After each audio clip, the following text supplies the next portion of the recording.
KC channel လေးကပြန်လဲကြိုးဆိုပါရစေနော်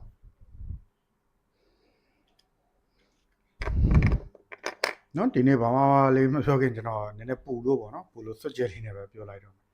ဘလောင်းဆိုရှုပ်ကိစ္စကြီးမှာ KC ကကိုယ်စိတ်ဘောနဲ့ကိုပဲလောက်တာများတယ်ပေါ့နော်ဒါပေမဲ့ကျွန်တော်လွတ်လပ်မှုဟာတစ်ဖက်သားကို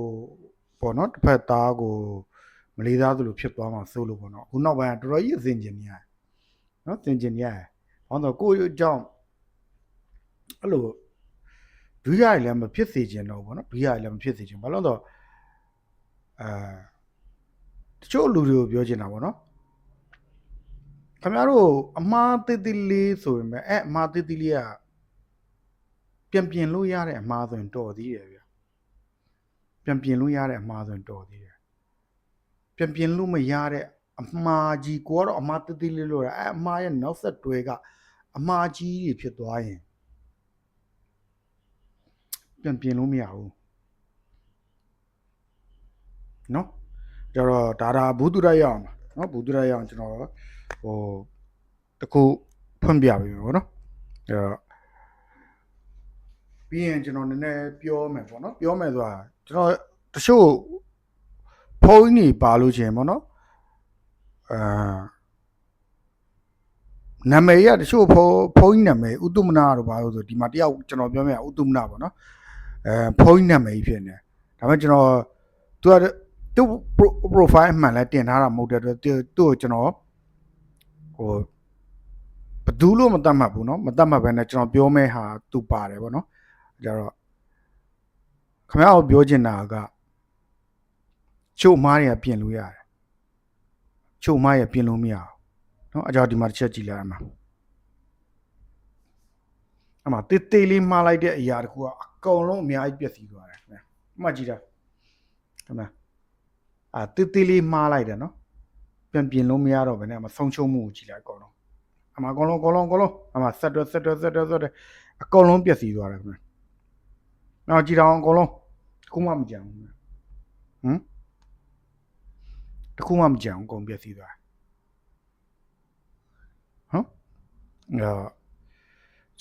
ချို့ရခင်ဗျားတို့နည်းလေးတီးဖို့ပြောတာပါနော်ဒီမှာနော်ဖုန်းလားပါလားတော့မသိဘူးဗျာနော်သူကလည်း profile မှန်တင်ထားတာမဟုတ်ဘူးဆိုတော့ဥတုမနာဆိုပြီးတော့နော်ရေးထားတဲ့ဟာပေါ့နော်ဒါကျွန်တော်ဘာလာမှန်တော့ဆိုတော့နော်ကိုရီလာဝကရဲ့လမ်းမင်းစီမံချက်နဲ့သတိပြုစီရတဲ့ပုံမှန်လေးတွေမပြောက်သေးဘူးဆိုတဲ့အရာပေါ်အောင်မှာလာမှန်ထားပါနော်မင်းကပူလောင်နေသလိုပဲတဲ့မြန်မာပြည်ရဲ့ဝန်တန်းလောကလားဗျာဝန်တန်းလောကပျက်စီးနေတာမင်းမမွေးခင်တည်းကပဲတဲ့အစိုးရအဖွဲ့ကမကောင်းတာကိုမင်းပြောရဲမလားတဲ့အခုဘာပြောနေအောင်မင်းမြင်လားငါဘာပြောနေအောင်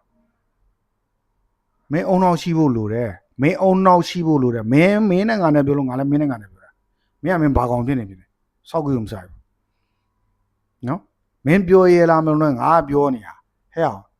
ဟုတ်နောက်မှာသွားကြည့် live လွှင့်ထားတာဘာလွှင့်ထားအောင်သွားကြည့်နေဝင်ချိန်ဆိုတဲ့ပုံကိုသွားကြည့်လိုက်မင်းအုံနောက်ရှိတယ်ဆိုရင်မှသိလိမ့်မယ်ငါ live တောင်လွှင့်ထားတာနော် live ဆိုတာအမှားမခံဘူးအဲ့ဒါတော့ငါလွှင့်ထားတာနေဝင်ချိန်တို့ပယ်ဆောက်ရှင်ရဲ့နောင်တတို့သွားကြည့်လိုက်လေ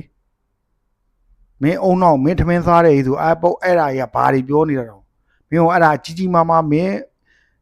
နားလပိန်းလုံးဖြစ်နေအောင်သိအောင်လို့ငါဖွင့်ပြတာအဲ့ဒါကိုညွှန်လိုက်တာကြံတဲ့ပုတ်တွေမှာလာကြည့်ငါမပြောရမထီရဲတဲ့အရာတခုမှမရှိဘူးသဘောပေါက်လားဒါမဲ့မင်းမှာတော့ထမင်းစားတဲ့အုံနောက်ရှိဖို့လိုတယ်စဉ်းစားတတ်တဲ့အုံနောက်ရှိဖို့လိုတယ်ဘောပေါက်လားနော်ကျတော့မင်းလာဝေဖန်တဲ့အပုတ်ကကိုရီလာဝကရဲ့လာမင်းစီမံချက်နဲ့သတိပြုစီအားဆိုတာငါဘယ်ဟာကိုတွေ့ထားတော့မင်းသိလိုက်ပေါ့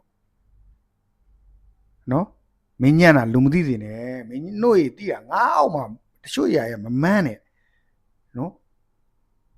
မင်းစောက်ချောက်ကြီးတွေလို့မမန်းနဲ့သိလားထမိန်ကြုံတွေကလက်သီးပုံးမပြနဲ့နော်မင်းပြောရဲလားမပြောရဲလားပြောနေမင်းပြောလိုက်လေမင်းပြောလေမင်းထဲမှာဘာရှိအောင်ဗီဒီယိုတစ်ပုတ်တောင်မရှိတဲ့ဟာငါပူမလောင်ဘူးငါပူလောင်တာမရှိဘူး ငါပုတ်တွေကြီးလိုက်တယ်ငါဗီဒီယိုကြီးလိုက်အဲ့အခုအလုံးစုံတုတ်တာတော့မှဒီတပုတ်ဒီကဏ္ဍပြောပြနောက်ကဏ္ဍယုံနဲ့ရှင်ကြည့်လေကွာပူလောင်နေလားမပူလောင်နေလားဆိုတာဟမ်ငါပြောတဲ့အရာကဘာပြောနေတာတော့ဘာဆိုနေတာတော့ဒီလောက်လေးတွေတိလေကွာဟမ်ငါပြောနေဆိုနေတဲ့အရာကိုတိဖို့လိုရလေ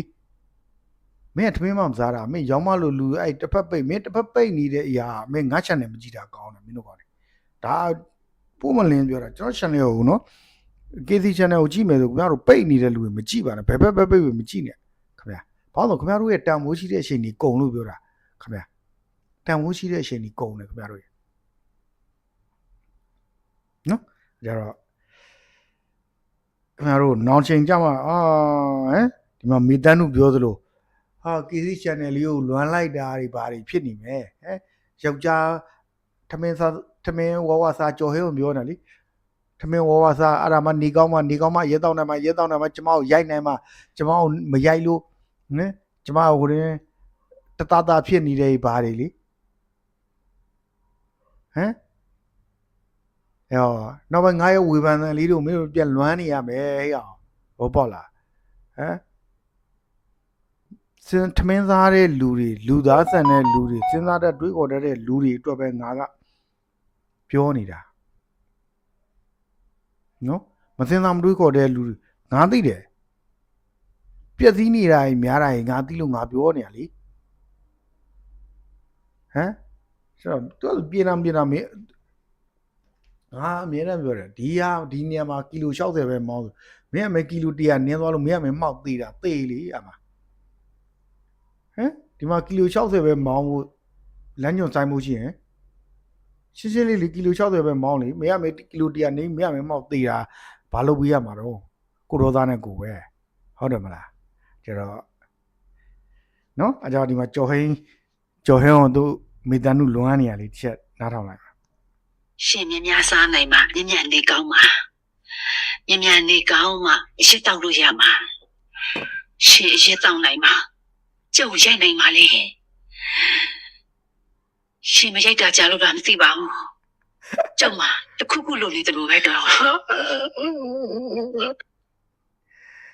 ကူလည်းအဲ့လိုဖြစ်နေမယ်နော်ဒါကစီရဲ့ဝေဖန်သံလေးတွေကလုတ်ပါအောင်ဝေဖန်ပါအောင်ပြပါအောင်နဲ့ဖြစ်နေမယ်နော်ဒါတော့ဒါမှမဟုတ်လဲဒုံးလုံးကမတစ်ချက်နဲ့လုတ်သွားလိုက်နော်ကျွန်တော်ငါပူလောင်နေဟုတ်တယ်ငါပူလောင်ပြီးတော့ဟုတ်ပါတယ်ပြပါတယ်မလေးပူလောင်လုံးနေလို့နော်ဒါရာသီဥတုပူလို့ငါလွတ်လပ်နေတာဒါပေမဲ့ငါရှိမှတောင်းပန်တာပြီးသားနော်ကိုယ့်ရဲ့လွတ်လပ်မှုကသူများပေါ့စိတ်နှောက်ချက်ဖြစ်မလို့ငါတော့ငါ freedom ပဲငါအရင်တော့ဆိုတခါလေကြာဟုတ်တော့2023တော့ဆို in ရှုပ်ပြီးတော့ပြောတဲ့ပို့ဒီချပူအဲ့ငါ free ပြောတာပဲငါအောက်မှာထိုင်ပြောတယ်ပြူတယ်ငါပြောချင်တယ်လို့ပြောတယ်ရှုပ်ကြတော့လေဂီးမဆိုင်တာလားနားထောင်နေတာလားအဲ့လိုမဟုတ်ဘူးဗျဟန်ဆောင်ပြီးတော့အခုဒီအချိန်ကာလမှာဟန်ဆောင်ပြီးတော့ပြောလိုက်လို့ရဗျကျွန်တော်နော်ပန်ကာကြီးဖွင့်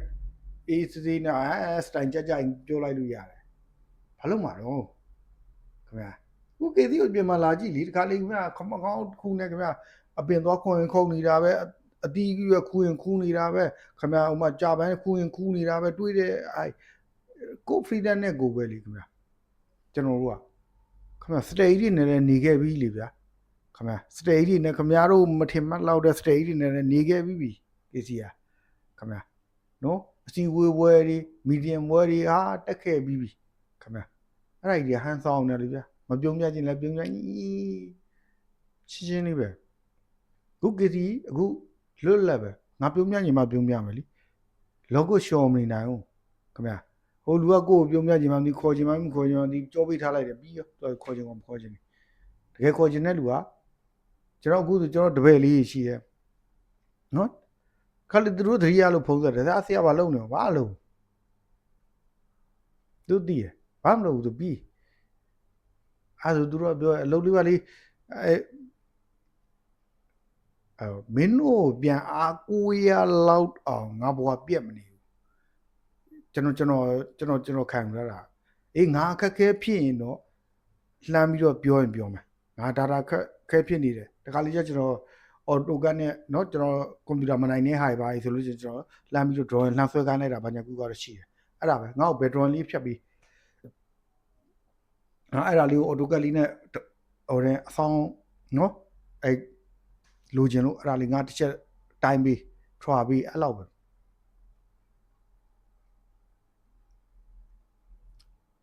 ကျွန်တော်တိုင်း line ဆက်တိုင်း3ရတယ်ဟိုတင်ဖြစ်နေတယ်ဆိုရင်တော့လှမ်းပြီးတော့ဟိုသူတို့နေရာမှာဟိုရင်းပေါ့နော်တချို့နေရာတွေဆိုမငြိမ်ချမ်းတဲ့နေရာမျိုးတွေမှာရောက်နေဆိုလှမ်းပြီးတော့အေးမင်းအစင်ရောပြေးလာဘာလားညလားအဲ့လောက်ပဲသွားပြီဟုတ်ကဲ့ဆရာဟုတ်ကဲ့ကိုကြီးကျွန်တော်အဆင်ပြေပြီးပြီကွဟုတ်တယ်သူတို့အဆင်ပြေပြီဆိုအဆင်ပြေပြီးတယ်မပြေဘူးသူတို့လည်းသိတယ်ကျွန်တော်ကိုကြီးမပြေဘူးဘယ်လိုဖြစ်တယ်အဲ့ဒါဆိုကိုကအကြံဉာဏ်ပေးတင်တာပေးပြောတင်တာပြောဒီလောက်ပဲနော်အဲ့တော့ထားတော့ဟန်ဆောင်တာပြင်ပန်းနေဟန်ဆောင်နော်ဒါကျွန်တော်အပြင်မှာလဲဟန်ဆောင်ဗျကျွန်တော်လုံးစရာရှိတာအကုန်လုံးတယ်နော်ကလေးရီမောင်းတူနဲ့ကျွန်တော်တူဝင်တူးချင်တူးမယ်နော်အဲ့တော့ဘာမှမရှိဘူးနော်ဘာမှအဲ့ဒါကြီးဟန်ဆောင်လဲခဏပဲဗျနော်ဟန်ဆောင်လဲခဏပဲအဲ့တော့နော်ကျော်ဟဲကိုမိသားစုပြောသလိုနော်ရှင်မရိုက်တာကြတော့တသားလွမ်းမိတယ်ဖြစ်နေအောင်အဲ့ကြဒီကဒီနေ့ဖွင့်ပြပြီးမှတော့စီဒီအန်အကြောင်းလေးပါမယ်နော်ဒီမှာအဲ့ဟိုခင်မိုးပြောထားတဲ့အရာရောပါမယ်ပေါ့နော်ခင်မိုးပြောထားတဲ့အရာလေးအဲ့မစ္စတီယာစိတ်ဆိုတာတော့ကျွန်တော်မနေ့ကချင်းပြသလိုပဲပေါ့နော်အဲ့ကိုရထားတဲ့အခွင့်အရေးတွေကိုစုပ်ကင်ထားတဲ့အရာလေးပေါ့နော်ဒီမှာဘာကျုပ်ဆရာတော်ကြီးဟာလေးပေါ့နော်ဟိုဖွင့်ပြပြီးပေါ့နော်မစ္စတီယာစိတ်နဲ့ပတ်သက်ပြီးတော့တစ်ချက်လေးနာပါဗျာနော်မစ္စတီယာစိတ်ဆိုကိုရထားတဲ့ဟာနော်အိတ်တာဆိုတာကတော့မနာလို့တာပေါ့နော်သူများချမ်းသာတာမနာလို့တာမစ္စတီယာဆိုတာကတော့နော်ကိုရထားတဲ့အခွင့်အရေးတွေသူများရသွားမှာနော်အဲ့ဒါဖြစ်နေတဲ့အရာတွေပေါ့ကျွန်တော်ဒီမှာတစ်ချက်နားထောင်လိုက်ပါနော်မစ္စရိယဆိုရဲရသူကိုယ့်ရဲ့နေမှာရောက်လာပြီဆိုရင်ဖယ်ရှားပြပါတဲ့ပဲရှားပါသမဝယမသမတတိသမသမာတိအဲ့ဒါတွေကိုကျင့်သုံးပြီးတော့ဖယ်ရှားပါသမဒိဋ္ဌိသမသိက္ခပအမတ်တွေအမတ်သိပြီးတော့ဖယ်ရှားပါအဲ့တော့သူရဲ့ဆိုကြိုးတွေအမှားရရှိတော့အဝတ္တမစ္စရိယဒီမှာတဲ့ပုဂ္ဂိုလ်တွေဘာဖြစ်တော့အစာဦးကောင်းကောင်းနဲ့မနေရဘူးသိလို့ရှိရင်အဲ့ဒီအစာဦးအဒီနာမှာအပိုက်ပုံနဲ့မှာနေရတတ်တယ်နော်အစာဦးကောင်းကောင်းနဲ့မနေရဘူးသူကနေပြီးတော့တန်ခတ်တာနော်ကိုယ်စိတ်တွေအကြောင်းအဲ့လိုဖြစ်ရတာအဝတ္တပစ္စရိယကြောင့်အမိုက်ပုံကိုကောင်းပေါ်ရွက်ပြီးနေရတဲ့အနေအထားမျိုးဆိုလိုတာကအမိုက်ပုံပါပဲနေရပဲအစာအုပ်ကောင်းပါနေရအောင်လို့ပြောတော့တာကုလမစ္စရိယရှိတဲ့ပုဂ္ဂိုလ်ဟာဘာဖြစ်တတ်တော့ဘဝမှာတွေ့ရတတ်တယ်ကိုယ်တကယ်ကြီးကိုယ့်ရဲ့မောင်တဲ့ကိုယ့်ရဲ့မိတ်ဆွေသူများမိတ်ဆွေပြတ်သွားတဲ့သူမခံရနိုင်မခံနိုင်တော့တွေ့အပ်တဲ့ဝါရှော့တဲ့မောင်တဲ့ပတ်သက်မနာလို့ဖြစ်လာဘပစ္စရိယလာဘနဲ့ပတ်သက်ပြီးပစ္စရိယများတယ်သူများကိုမရစေချင်မွေပိတ်တာဖြစ်တတ်တယ်စပကြီးမွေကြီးတို့မွေပိတ်တာဖြစ်တတ်တယ်ပေမုံငရဲ့ဆိုတာမစင်တွင်မှာငရဲ့ခါတတ်တယ်မစင်တွင်ကြပြီးငရဲ့ခါတတ်တယ်ဝဏမစ္စရိယကိုရဲ့လာပမှုကိုတရင်ကြည့်မှုနဲ့ပတ်သက်ပြီးတော့သူတို့ဘာကိုလိုမလာစေကြဘူးဆိုဖြစ်နေရပေါ်မှာအယုဆိုတတ်တယ်အယုဆိုတတ်တယ်ကိုတရင်နဲ့မရှိမကြောက်ကြဘူးအဲ့ဒါပြုတ်ကျင်တတ်တယ်နော်ဓမ္မပစ္စရိယကိုတတ်တဲ့ပြညာသူများမပေးဘူး မစ္စရိယဖြစ်နေဆိုလို့ရှိရင်ဖြစ်နေရဘဝမှာဆိုတဲ့ပုဂ္ဂိုလ်ဖြစ်တတ်တယ်စိတ်ကမပြောနိုင်တဲ့ကိုယ်ကဆိုရင်တော့အော်တဲ့စင်လို့တောင်းလို့ပေါ့နော်အပြုတ်ဖြစ်တတ်တယ်ဆိုလို့နောက်တကနေတဲ့ကမှာပြဖို့နဲ့ရမှာကတတ်တယ်ဒါကအတကရာတွေပါရေးသားတာအတကရာတွေပါရေးသားတာအဲ့တော့တော့ဘဝဆိုတာတော့ဥပတိဟုဒီဘဝမှာလည်းပဲကြည့်လိုက်ဒီမစ္စရိယတရားကိုနေစေပြီးတော့ရုပ်ပြည့်စပြအောင်ဖြစ်အောင်လုပ်တဲ့တရားဖြစ်တယ်ဒါကြောင့်မို့ဒီမစ္စရိယတရားကိုဘာနဲ့တော်လာလဲကိုယ်ကပြောတယ်လို့ကိုကျေစာတရားမေတ္တာတရားဒါတွေကိုအယုပြုပြီးတော့ကိုယ့်ရဲ့ဘာ generosity ဖြစ်အောင်လူမှုတမှုပေါ်မှာအယုဆိုင်ပြီးငါချမ်းသာသလိုသူများတွေချမ်းသာကြပါစေငါရသလိုသူများတွေရကြပါစေကိုကျေစာတရားကြီးမားစွာတားပြီးတော့မစ္စရိယကိုနေတရားပါဖြစ်ပါဒါမစ္စရိယစိတ်ကြီးသူတာတော်တော်စိုးရနော်အဲ့တော့ဒီမှာတခုပြောချင်တာနော်ဒါပါကျိုးစရာတော်ကြီးကဒါဒီမှာအတန်ဒါအကုန်လုံးလည်းသိရပါတော့မသိတဲ့သူတွေအတွက်ဆရာတော်ကြီးတန်က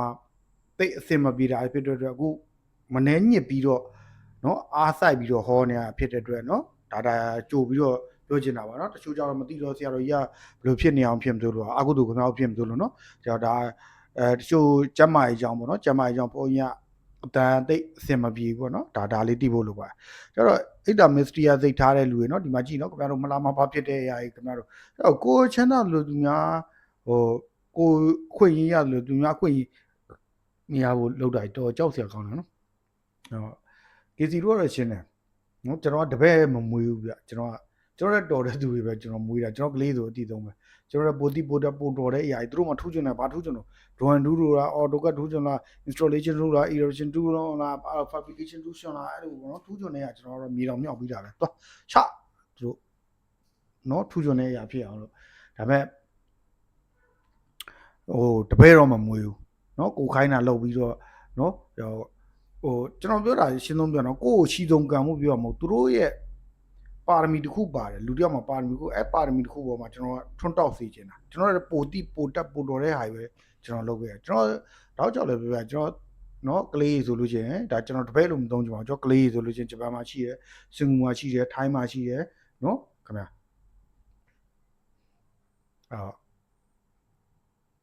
ဆရာကြီးပဲလေသူတို့နော်ဆရာကြီးမလို့ပဲကျွန်တော်တော်လို့နိုင်ငံခြားရောက်ကုန်တော့နော်ကျွန်တော်တော့ဘယ်မှမရောက်အမှတ်တရပါနော်အဲအားလုံးပဲတချို့ရာရွှေ့ရမှာ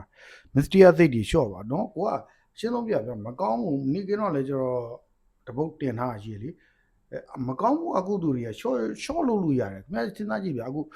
အကောင်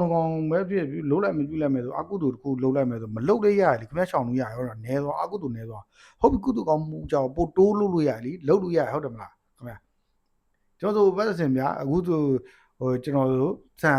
လှူတဲ့ရရှိရလေစံရကြက်ဥရလှူတဲ့ရရှိရဒါပေမဲ့အများကြီးတော့မတိုးနိုင်သေးပါဘူးကျွန်တော်နော်ဟိုတော့ပထမဆုံး10ယောက်ဗျာ10ယောက်ကနေအခု17ယောက်နဲ့တန့်ထားတာပေါ့နော်17ယောက်အဲ့တော့မတိုးနိုင်သေးဘူးအခုကာလမှာဒါခက်ခဲနေဖြစ်တဲ့အတွက်ကျွန်တော်17ယောက်တော့မတိုးပေးနိုင်သေးဘူးเนาะမတိုးပေးနိုင်သေးဘူးစံတပီကျုပ်9လုံးပေါ့နော်စံတပီကျုပ်9လုံးကျွန်တော်မတိုးပေးနိုင်သေးဘူးဒါပေမဲ့လှူချင်တာတကယ်စိတ်ထဲရတော့ခင်ဗျာเนาะစီစုံ90သားဗျာကျုပ်10လုံး12ပီရယ်เนาะစားလေးအရှိုးမုံလေးအဲ့ဒါလေးပါเนาะကြက်သွန်မြူလေးပါအကုန်လှူချင်တာပေါ့ဒါပေမဲ့ကျွန်တော်ရဲ့ဝင်ငွေနဲ့ကျွန်တော်ချိန်ရတာပေါ့เนาะကျွန်တော်ရဲ့ဝင်ငွေနဲ့ကျွန်တော်ချိန်ပြီးတော့ကျွန်တော်လှူတာတန်းတာကျွန်တော်လည်းဒုက္ခမရောက်အောင်လှူရတယ်နော်လှူပြီးဒုက္ခရောက်သွားတဲ့အရာမျိုးကြောင့်လေဒါကိုနော်ညင်မနှိပ်စက်တယ်လို့ကျွန်တော်တို့ထင်တယ်ပေါ့နော်ကျွန်တော်လည်းဝင်ဖို့မဖြစ်အောင်ကျွန်တော်လှူတယ်တန်းတယ်ဒါပဲရှိကျွန်တော်နိုင်တဲ့အင်အားဒီ17ယောက်စာပဲနိုင်တဲ့အတွက်17ယောက်စာပဲလှူတယ်ချင်းလေးပဲနော်အဲကြတော့ချိုးရိုက်မှာက လူရတန်းနဲ့ဆိုရင်လည်းကိုဘဝပြတ်သွားအောင်လုပ်တဲ့အရာကြီးကြောင့်တချို့အရာကြောင့်ကိစ္စအားမပေးဘူးနော်အားမပေးဘူးအဲကြောင့်ချိုးကိစ္စကြီးမှာညံလေးတွေရှင်ပေါ့ဗျာနော်အဲကြောင့်ကုသိုလ်တွေတိုးလို့ရတယ်အကုသိုလ်တွေညော့နေအောင်လုပ်လို့ရတယ်နော်မစ္စတရားစိတ်တွေလျှော့ပါမစ္စတရားစိတ်တွေကိုထိမ့်ပါနော်မနာလိုဝင်တိုးတာတွေနော်ကိုရထားတဲ့အခွင့်အရေးမျိုးတွေသူတို့ရသွားမှာတွေသူများချမ်းသာတာတွေမနာလိုဖြစ်တဲ့အရာရတာမျိုးနော်ရှောင်းပါဗျရှောင်းပါနော်အဲ့တော့နောက်တစ်ခုကပါလေးပြောချင်လဲဆိုတော့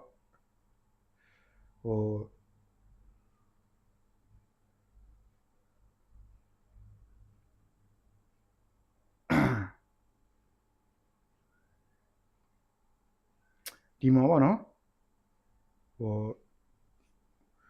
ဒီဟာလေးပြောထားပါဘောနော်ကျွန်တော်သဘောကျရပါတော့သဘောကျယူလိုက်တာပေါ့နော်သဘောကျရဘာလို့လဲဆိုတော့တချို့ရမှာကိုထင်မြင်တဲ့အရာနဲ့နော်ကိုပေးခြင်းတဲ့အရာနဲ့ကျွန်တော်ဟုတ်တော့လည်းပြောဘူးပါ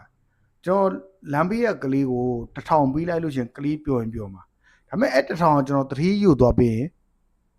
မပြောဘူးလေမင်းကဘာကောင်လုံးတော့ဆွဲထုတ်ခံရမှာလေဟုတ်မလားကျွန်တော်လမ်းဘေးကကလေးကိုကျွန်တော်နော်အခက်အခဲဖြစ်နေလို့ကလေးတယောက်ကိုကျွန်တော်1000ပေးလိုက်ရင်သူပြောမှာအဲ့1000ကိုခင်ဗျလူရှမ်းနာလာကိုသွားပြီးရင်ခင်ဗျပါရိုက်ခံရမှာဘာတော့ဆိုကိုပေးတဲ့အရာကသူ့အတွက်အဝင်ကုန်ရဖြစ်တဲ့အရာဆိုရင်တော်သေးတယ်အတုံးနဲ့တဲတဲ့အရာဖြစ်တယ်အေးကိုပေးတဲ့အရာကသူ့အတွက်အတုံးမတဲတဲ့အရာဆိုအဲ့ဒါမျိုးနော်ကြောင့်ဒီမှာဖြစ်သွားတဲ့အရာလေးပေါ့နော်ဒါကဘာအောင်ဆိုရွှေပြည်နန်းပေါ့နော်ရွှေပြည်နန်းရဲ့AI နော်ဗီဒီယိုပြိုင်ပွဲမှာဖြစ်သွားတဲ့အရာလေးကိုဒါဒီကလေးပေါ့နော်ဒီညီငယ်လေးပြောသွားတဲ့အရာလေးခင်ဗျားတို့ဒါသူဆိုရင်သူမှားသွားတဲ့အမှားချက်ချင်းသိတယ်ချက်ချင်းပြန်ပြီးတော့ဘယ်ဖြစ်တယ်ဟာငါဒီလောက် AI နေနဲ့စက်ရုပ်ဒီနဲ့လှုပ်ထားတဲ့အရာနဲ့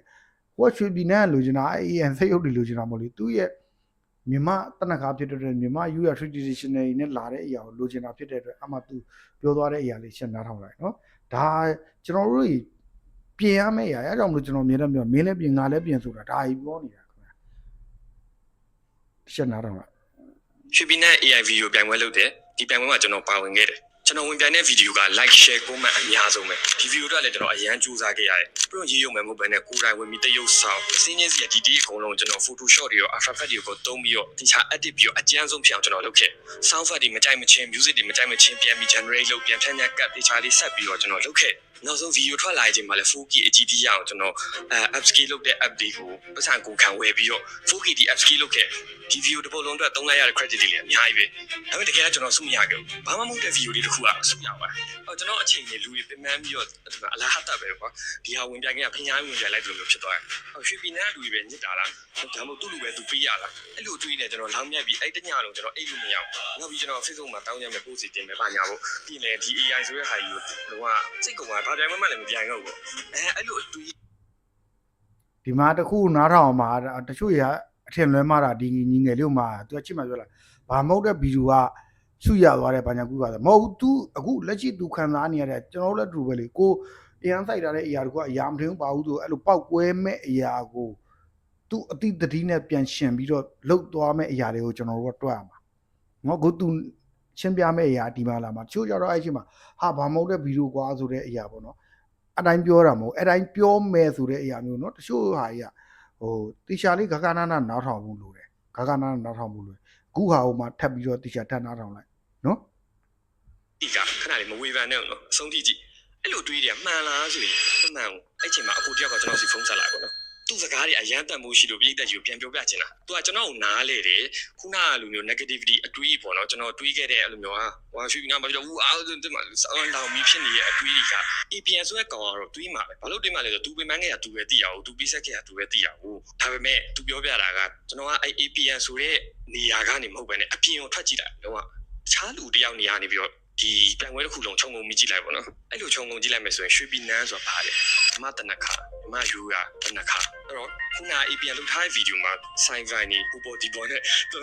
ဂျူသားတွေရော fighting scene တွေရောဘာဆိုင်နေလဲဘာမှမဆိုင်နေဘူးလေအဲ့တော့ကိုချင်းစာစိတ်ဝင်လာပေါ့နော်ကျွန်တော်သာရွှေပြည်နန်း marketing ထင်းရပဲဖြစ်ဖြစ်ကျွန်တော်ရွှေပြည်နန်း CEO ကိုယ်တိုင်ဖြစ်ခဲ့ရင်တော့မှဟိုဒီတယောက် video လောက်ထားဟုတ်ကဲ့ okay မိုက်တယ်ဒါပေမဲ့စုပေးခြင်းတော့မှဘလို့ပြီးလို့ရမှာအဲ့မှာညီမ UR နဲ့လည်းဘာမှမဆိုင်ကွာတနခါနဲ့လည်းဘာမှမဆိုင်ဆိုင်တော့ဆိုင်တာပေါ့နော် UV တန်ကာကွယ်ဖို့အတွက်ဘာညာတနခါနဲ့ကာကွယ်ရပါနဲ့အဲ့ရန်လူကြီးကျိုးကြီးဖြစ်သွားအဲ့တော့ခုန APN ဆိုကောင်လေးကဘလို့ဖြစ်နေရလဲဆိုတော့ရွှေပြည်နန်းချမ်းနဲ့ဝင်းနဲ့အိမ်လှလေးတစ်လုံးလိုချင်တာအဲ့ဒါဟိုတိုက်မူးမျိုးတိုက်ကြီးဘူးဝုန်းဆိုစောက်ပြီးလိုက်လို့ဖြစ်တယ်မူးမျိုးတိုက်ကြီးကမကောင်းတော့ဆိုကောင်းတယ်လေဒါပေမဲ့သူတို့လိုချင်တာအဲ့မူးမျိုးတိုက်ကြီးမှမဟုတ်တာဒီကအိမ်နဲ့ချောင်းဝင်လေးနဲ့အဲ့လိုပန်းမင်လေးနဲ့အဲ့လိုလှလေးလိုချင်တာသူတို့လိုချင်တာမဟုတ်ဘူးဒီဟာကြီးသုံးစားမရဘူးအဘီလူကပြောပြမှာကျွန်တော်ပြန်ကြည့်လိုက်တော့မှကျွန်တော်ဘာမားနေလဲဆိုတော့ကျွန်တော်ပြန်မြင်သွားအဲ့လိုမားနေမြင်လာတဲ့အခါမှာပြန်ပြီးခုနကျွန်တော်ပြောဘာမှမဟုတ်တဲ့ view ကဝင်လာရောက်သွားဆိုတော့အကြောင်းပြောပြမယ်အဲ့စကားကိုခုန APL လေးကဘာလို့ပြောလဲဆိုရင်သူကိုယ်တိုင်ကျတော့သူချမ်းတာပဲသူတည်ရပါသူရတဲ့ creative idea လေးနဲ့သူကတော့ဒီ idea လေးကို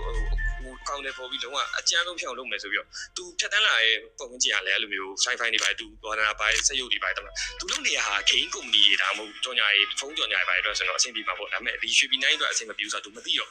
idea လေးမှာပိတ်မိပြီးတော့သူကတော့လူရန်သုံးလို့ပဲထင်သွားတဲ့အခါမှာတခြားလုတ်ထားလူရဲ့ effort တွေမမြင်တော့ဘူးနော်သူတို့လည်းပြောဆိုတခြားခုနဝင်နာရောက်သွားလူဆိုလဲသူကိုယ်တိုင်လည်းဒီ video လေးအတွက်သူစူးစမ်းပြီးသူလုပ်ခဲ့မှာပဲကွာဒီစာကြည့်လိုက်မယ်ဆိုဒီဝင်နာရောက်သွားတဲ့တရားလုပ်ထားတဲ့ဒီမှာတချင်းနဲ့ဒီဟာ video ဆိုတာဒီတိုင်းကျွန်တော်တော့မလုပ်တတ်ဘူ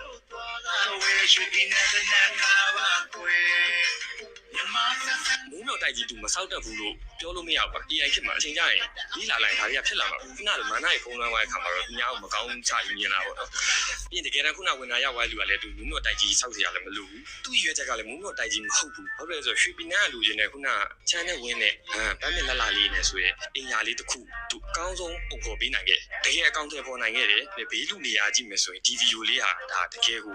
ဝင်နာအနေနဲ့ရတင်ရထိုက်တဲ့ဗီဒီယိုလေးတစ်ပုဒ်လို့ကျွန်တော်မြင်တယ်ဒီလိုမျိုးအတွေးကို negative ကနေလုံးဝဒီမှာ positive thinking အဲ့လိုပြန်တွေးနိုင်မှုကျွန်တော်ကိုယ်တိုင်လည်းဒီအရှုံးနေရနေပြီးတော့လှလာပြီးသင်ခန်းစာယူပြီးတော့မှရခဲ့ရပါတော့ဒါကြောင့်ပိတ်သက်ကြီးကိုလည်းအဲ့လိုရစီခြင်းနဲ့ခုနကကျွန်တော်ဖြောင်းမဲ့ပေးရကိုလည်းတကယ်ကျေးဇူးတင်တယ်ရွှေပီနာကအခုလိုမျိုးပြိုင်ပွဲလုပ်ပေးရတဲ့အတွက်အခုလိုအတွေ့အကြုံသစ်တွေနဲ့ကျွန်တော်အမားတွေကနေတင်ယူလေ့လာခွင့်ရတဲ့အတွက်လည်းကျွန်တော်တကယ်ရွှေပီနာကိုလည်းကျေးဇူးတင်ပါတယ်ပိတ်သက်ကြီးကိုအဲ့တော့ကို boundary ပေါ့နော်ကျွန်တော်တောက်ချောက်လည်းပြောတယ်တချို့နွားချီရဝဲထဲမှာပျော်နေတဲ့လူတွေကိုလည်းတခါလေပြောချင်တာနော်ချောင်းနေမြောင်းနေမြစ်တွေပင်လယ်တွေအဲ့လိုဟာတွေကိုကြည့်ရမှာကိုကနွားချီရကွက်လောက်လေးထဲမှာတည်းဝင်နေလို့မရဘူးနော်အဲ့တော့တချို့ရရွှေရမှာဒီငယ်လေးပြောသလိုပဲကိုအမြင်ကိုကျုံထားတဲ့အရာနေနဲ့ဟာငါတို့ကဟုတ်နေပြီမထင်နဲ့ဒါသင်္ကန်းသာယူဖို့တကယ်ကောင်းတဲ့အရာလေးနော်ခင်ဗျာကျတော့တချို့လူတွေဒါလေးနော်ကိုမှားနေပြင်ပါဗျနော်ကိုမှားနေပြင်ကြပါနော်ကိုမှားနေပြင်ကြပါဒါလေးပြောချင်ပါတယ်ဗျနော်နောက်တစ်ခုပန်းသီးပေါ့နော်ပန်းသီးဟိုလစ်သွားတယ်ပေါ့နော်ပန်းသီးဆုံးသွားပြီပေါ့နော်အဲ့ပန်းသီးဆုံးသွားတာကိုတော့နော်ဒါစိန်သီးဆိုတော့ခင်ဗျားတို့သိတယ်ကျွန်တော်တို့တစ်ခါလေကြာပြောဘာဖြစ်တယ်ညာဖြစ်တယ်ပြောတာဒါပေမဲ့ဒီမှာကြည့်လိုက်ဒီပို့ကြည့်လိုက်ဒီမှာစိန်သီးကိုယ်တိုင်တင်တာသွားပေအောင်တော့ညီတဲ့သုံးသီးပဲကြံတော့တယ်ဒါနော်စိန်သီးဆိုတော့ခင်ဗျားတို့သိရတဲ့အအခုဆိုလို့ထိုင်းနိုင်ငံမှာမဖြစ်တဲ့ညာဖြစ်တဲ့အသေးအံပြောနေတဲ့သူတော့သွားပေအောင်တော့ငါညီတဲ့သုံးသီးပဲကြံတော့တယ်နော်တယောက်စီစီဆိုလဲဟိုမှာလီဖြတ်ထားအထင်နဲ့ဂျိုင်းတောက်လေးနဲ့သွားနေတွေ့တယ်နော်ဒါနာကြီးလာပို့တယ်အဲ့တော့စိန်သီးတို့လူမျိုးတော်မှမဝေဖန်ဘူးမပြုတ်ဘူးဗျာခင်ဗျာနော်သူတို့ဆိုဒါဗျာခင်ဗျားတို့ကျွန်တော်တို့သိရဗျာခင်ဗျာ88မှာပဲဗျာနိုင်ငံကြီးမှာတီးလေးတီးဂေါ်စီလာတို့နဲ့ပတ်သက်ပြီးနော်ဇာကနာတို့ရောဇွန်တန်တမန်လုတ်ခဲ့တဲ့လူတွေဒါတော့ကစိန်သီးတော်မှာသူ့ညီကိုသူအပြစ်မပြောဘူးအဲ့ဒါကိုတကယ်ပြောမယ်ဆိုပြောလို့ရလေသူတို့မပြောဘူးလေသူတို့နိုင်ငံရေးကန်ပြည့်ဒီဘာတိတွေလို့မပြောတာလေမပြောတဲ့အရာကိုဘာဖြစ်တော့ဆိုတော့ဒီမှာနော်စီသူမျိုးမင်းတဲ့ဆိုတော့နော်အိုဟိုင်းယုံမှာနေတယ်ဆိုတော့ဘီဆောင်သွားတဲ့ခွေးတောင်စားခင်ဗျာဘာဖြစ်တယ်ညာဖြစ်တယ်နဲ့ပြောထွက်တယ်ခင်ဗျာကျွန်တော်စိန်သီးနော်ကျွန်တော်ပြောချင်တာခင်ဗျာလဲဟိုရှင်းလို့မရတာလာထမိန်ချုံတော့လို့သာခင်ဗျာကိုဝရင်ဖြစ်နေနော်ခင်ဗျာတာလာထမိန်ချုံခွာတဲ့နေ့ခင်ဗျာတို့ရေခွန်ဆုံးခံရမယ်နေပဲခင်ဗျာခုကြည့်လေခင်ဗျာလူတယောက်တည်သွားတယ်ကျွန်တော်နော်ဘသူတည်ခင်ဗျာမပြောဘူးကျွန်တော်ပြောတာဘယ်ဖြစ်ခင်ဗျာဟောတည်သွားပြီလေ तू အရာကအဲ့လိုကြီးခင်ဗျချိုးနေရမှာခင်ဗျပြောလေခုစိတ်ပြီးတက်ရှင်ကြီးတွဲပါလားခင်ဗျခုဒီတီးရှိသေးရဲ့ဗျာခင်ဗျကျဲတီးရှိသေးရဲ့ဗျာပြောပါလားဘယ်ကောင်မှမမျိုးရုပ်လीခင်ဗျနိုင်ငံရေးတဘာချင်းရှင်လို့ရမှာခင်ဗျဥစားကနာတို့ခင်ဗျရှင်လို့ရမှာမရဘူးလေဟမ်ဟုတ်တယ်မလားအဲ့ဒါမျိုးကြရင်မပြောတည်သွားတဲ့လူဟာဘာဖြစ်တယ်ညာဖြစ်တယ်နဲ့ခင်ဗျအောက်တန်းသားတွေနော်အောက်တန်းကြတာခင်ဗျဒါကျွန်တော်နာလို့ပြောတာမဟုတ်တော့ခင်ဗျဖြစ်ပြက်နေအခုဗျာစိန်ပြီးဆိုပြောမယ်ဆိုဒီပန်းသီးတို့ဘာလို့ဟိုတိမ်ဆိုပြီးတော့ညာကျွန်တော်တင်မိသားစီဟိုတစ်ခေါက်ကားပေါ်မှာဟောပြသူပြောထားတဲ့အရာလေးဆိုကျွန်တော်နှစ်ပုတ်လားတော့တင်မိထားသေးပန်းသီးနဲ့ပတ်သက်ပြီးတော့ခင်ဗျဒါမဲ့ဘာမဆိုင်ညာမဆိုင်ပြောတာပါခင်ဗျဒီမှာတစ်ချက်နားတော့လိုက်ခင်ဗျ ကဲလာရွေးဟိုတီးလေးဒီတဲ့ဘောစီတယောက်တော့တွေ့ပါရှာတယ်တီးရလေးစီးရှိတယ်ဒါပေမဲ့တော်လည်းရေးဘက်ကိုအမိုင်းအမှန်ကက်လာဆိုကိုစိတ်ပြီးရတယ်တော့တဲ့ဘောစီတွေဘယ်နှကောင်ချွေဦးမယ်စောင့်ကြည့်အောင်ပါဦးလေတော့ပြောပြဆုံးသားရွေးဘိုင်မင်းအောင်ဘာကြီးလုံနေလို့ရတလားမှမင်းဒေါ်လာ30လောက်လူရောကွာမင်းငါရိုင်းမပြောချင်လို့ရဟမ်တလားဒေါ်လာ30လူတဲ့ခွေးတောင်သားခင်ဗျဒီစီသူမျိုးမင်းတဲ့ဆိုတဲ့ကောင်ခင်ဗျဟိုတလောကခင်ဗျသရိုးစောတို့ခင်ဗျဘာတော့စောပါဦးလားစောပါထူလားခင်ဗျစောပါထူတို့လိုက်မှာခင်ဗျသွားပြောတော့ခင်ဗျဒီကောင်ဟမ်စုပ်ပြတ်တက်နေအောင်နှွာခံရတာလေဘာမှမပြောတတ်ဘူးလေခင်ဗျတော်ပြောရှုံပြောနေခင်ဗျမိုက်ပိတ်လားလဲမသိခင်ဗျတော့ပြန်ကြည့်ရမှာသရိုးစောလိုက်မှာပြောတာခင်ဗျဟောနှွာတာလေခင်ဗျအဲ့တော့ဟာဘာဖြစ်တယ်ညာဖြစ်တယ်နဲ့ဟမ်သူ့မိန်းမတို့သူ့သမီးတို့လည်းတွက်ကြည့်လာအောင်လေခင်ဗျဟာဘာမျိုးဘိုးသူဂျိုလေးတွေနဲ့စောက်ချင်းရုပ်တဲ့ရုပ်တွေဆိုစောက်ချင်းရုပ်တဲ့အတိုင်းနေပဲခင်ဗျဟမ်အဲ့လူတယောက်သေးတာတော့မှခင်ဗျအဲ့စိန်စီနော်ခင်ဗျဒီမှာကြည့်နော်ခင်ဗျခင်ဗျားတော့မဝေဖန်ဘူးကွာဒီဟာသူသိတယ်ကွာခင်ဗျ तू ပြောလို့ရတယ်ကွာနော်သူတို့ဆိုဒါပလင်းတူလုံးဝအတွဲညီစော်ခဲ့တဲ့ဟာကြီးသူတော်မပြောဆိုတဲ့အောင်မင်းတို့ကောင်တွေကဘာထပြောနေအောင်ဟုတ်တယ်မလားအခုဆိုလို့ရှင်ဗျာဘာတော့ရာဘာတော့မြမြောက်ရှုံးတို့ဖွဲ့ရဘာဖွဲ့တော့ကျွန်တော်မေ့နော်အောင်တော်တို့လေအောင်မော်တို့နော်ကျင်ဝက်တို့အဖွဲ့တွေရတယ်ဗျာအောင်တော်လားအောင်မော်လားမသိဘူးနော်ကျွန်တော်လည်းဇက်ကနေဆိုတော့မသိတော့ဘူးအောင်တော်ဖြစ်မယ်ခင်ဗျသူဆိုလည်းခင်ဗျသူ့အဖွဲ့ကိုသူပြန်ပြောရရှိလားခင်ဗျသူတို့ပြောမယ်ဆိုပြောလို့ရတဲ့အရာပဲလေဗျာသူတို့သိတယ်လေခင်ဗျအဲ့တော့မဟုတ်ပါဘူးကျွန်တော်ခင်ဗျတို့ပြတာခင်ဗျဘယ်လိုလက်ခံခြင်းကမခံခြင်းနေပေါ့နော်ကျတော့ဘူးမသိကိုမသိတွေနဲ့အဲ့လိုရှောက်ပြီးဖြစ်နေတာဗျသူတို့ဘွားရနော်ကျတော့ဒီမှာနော်ပြည်တီဦးပေါ့နော်ပြည်တီဦးဟာလေဖွင့်ပြပြီးမှာဆိုတာနော်CDN လို့ကပြည့်တယ်ညာပြည့်တယ်တဲ့ပြောတဲ့အရာလေးပြီးရင်နော်ခင်မိုးကျောင်းလေးပြန်တက်ဖို့ပြောနေတာပေါ့နော်ခင်ဗျ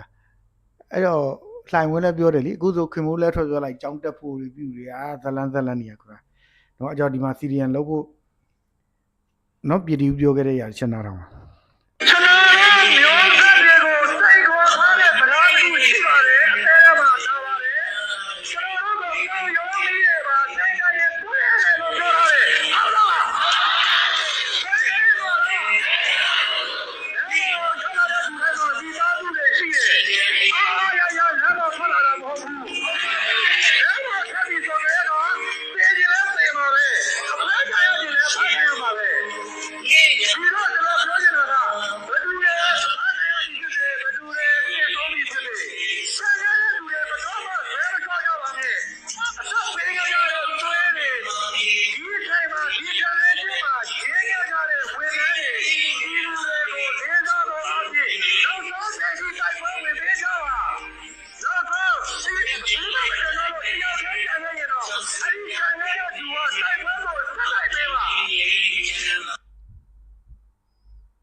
ပြီးလည်းပြီးတော့ Academy ဝိတ်တက်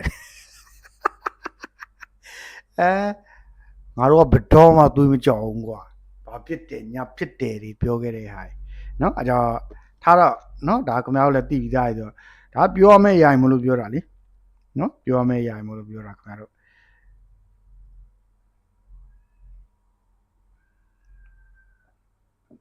ကြတော့တယောက်တည်းကြံတော့ဆက်တိုက်ပြီးပါတယ်နော်တယောက်တည်းတော့မကြံတော့ဘူးဗျကြတော့ဒီမှာနောက်တစ်ခုက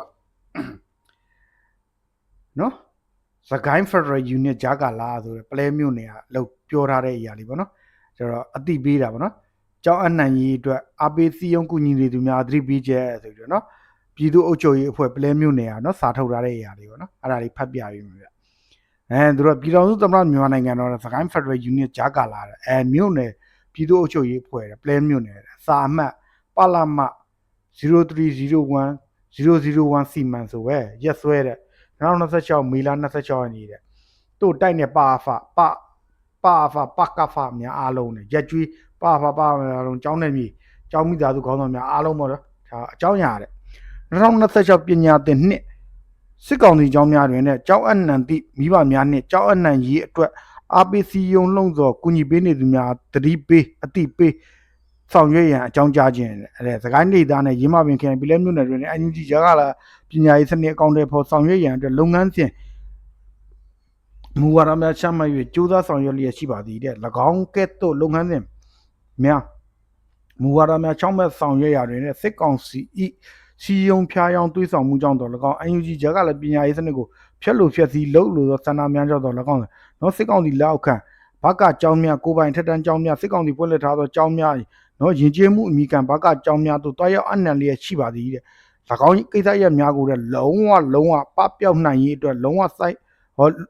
ပပျောက်နိုင်ရေးအတွက်လိုက်နာဆောင်ရွက်မိလုပ်ငန်းစဉ်စည်းကမ်းချက်များကိုအောက်ပါတိုင်းသတ်မှတ်လိုက်သည်တဲ့ကကြီးပေါ့နော်စစ်ကောင်စီနဲ့ပတ်သက်သည့်ကျောင်းများကိုတော်လိုင်းနယ်မြေတွင်းရှိကျောင်းသားမိဘများအနေဖြင့်ကျောင်းအနှံခြင်းလုံးဝမပြုရန်နဲ့အကြောင်းမျိုးကြောင့်စစ်ကောင်စီကျောင်းများတွားရောက်အနှံပြီးဘက30ရက်6လ2026ရက်နေ့နောက်ဆုံးထားမိမိ၏သားသမီးများပြန်လည်ခေါ်ဆောင်၍ဂျာကာလာပြည်သူအခြေပြုကျောင်းများသို့အနှံကြရန်နဲ့နော်တော်လိုင်းရေးတွင်ပူးပေါင်းဆောင်ရွက်နေသောပုဂ္ဂိုလ်များအနေဖြင့်မိမိတို့မိသားစုဝင်သားသမီးများအားချွင်းချက်မရှိပြန်လည်ခေါ်ယူပြီးဂျာကာလာအခြေပြုကျောင်းများသို့အနှံကြရန်အမဲနော်ဂါကြီးကျောင်းသားကျောင်းသူများဤလွတ်လပ်စွာပညာသင်ကြားခွင့်ကိုမဟန်တားလို့တော်လဲတဲ့ဒေသနေပြည်သူတော်လှန်ရေးလုံခြုံရေးစီမကြိုးပေါက်စေရန်အတွက်စစ်ကောင်စီဤပညာသင်ကြားနေသောကျောင်းသားများအားမိမိတော်လှန်ရေးနယ်မြေအတွင်းသို့တော်လှန်ရေးမပြီးမရှင်းတဲ့ပြန်လာခြင်းကိုခွင့်မပြုကြပါရန်နဲ့နော်ထပ်ပါစာပိုက်တစ်ပါလုပ်ငန်းစဉ်စည်းကမ်းချက်များလိုက်နာမှုမရှိသောပုဂ္ဂိုလ်များရက်ကြီးတိုက်နေပါဖများနဲ့ပညာရေးဖွဲ့များမှစီစစ်ပြီးအဆင့်ဆင့်ရေးယူဆောင်ရွက်တော့ပါမည်တဲ့တို့ဖြစ်ပါပလဲမြို့နယ်တွင်ရှိရက်ကြီးတိုက်နေပါဖများကျောင်းနယ်မြေကောင်းဆောင်များကျောင်းသားမိဘများအားနော်စစ်ကောင်စီကျောင်းများတွင်အနှံထားသောကျောင်းသားမိဘများလှုံ့ဆော်အပိကူနီသူများအားစီစစ်ရေးယူဆောင်ရွက်သောဖြစ်ပါကြောင်းမိမိနေရမိဘပြည်သူများတရှိလိုက်နိုင်တဲ့အတွက်ကြပြက်ရှာပြရှင်းလင်းဆောင်ရွက်သွားရန်နှင့်လိုက်နာခြင်းမရှိသောပုဂ္ဂိုလ်များတည်တဲ့ဥပဒေအရထိရောက်စွာရေးယူဆောင်ရွက်ဖြစ်ကြောင်းနဲ့နော်ကြတော့ဘယ်သူအောင်အဖွဲ့ကောင်းဆောင်မျိုးနဲ့ပြည်သူ့အုပ်ချုပ်ရေးပလဲမျိုးနဲ့ဆိုပဲခင်ဗျာ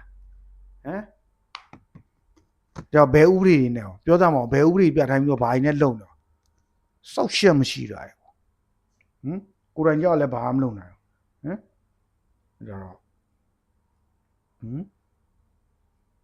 အဲ့တော့ဒီမှာ replement test ဆိုတဲ့အရာမှာ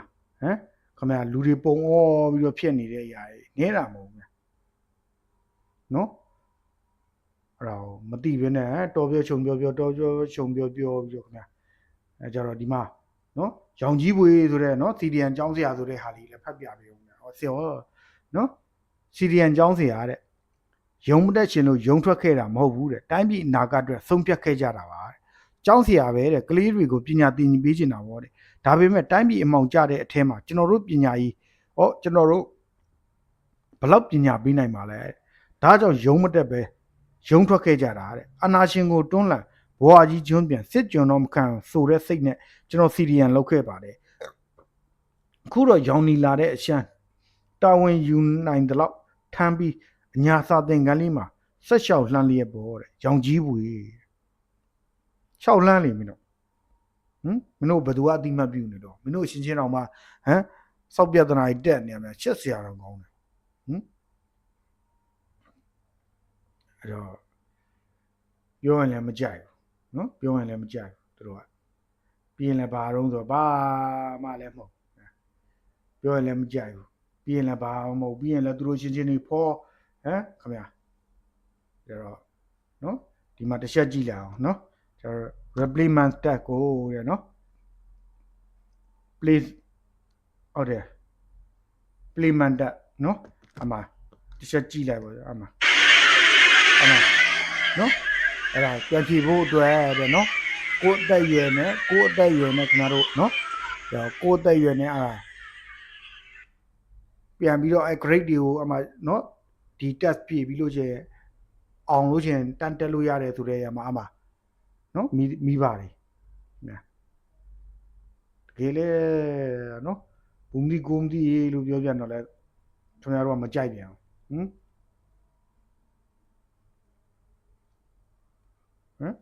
အဲ့ AI နဲ့ပွားတာမဟုတ်ဘူးလေခင်ဗျာတကယ်ဖြစ်နေရလေအဲ့ကြတော့ခင်ဗျာဟိုမှာပြောသလိုကပလဲမျိုးတွေကစာထုတ်တယ်ရေးမှာပဲမနေဘူးစာထုတ်သလိုဟေးလို့ခင်ဗျာဘယ်လိုလုပ်မုန်းဗျာ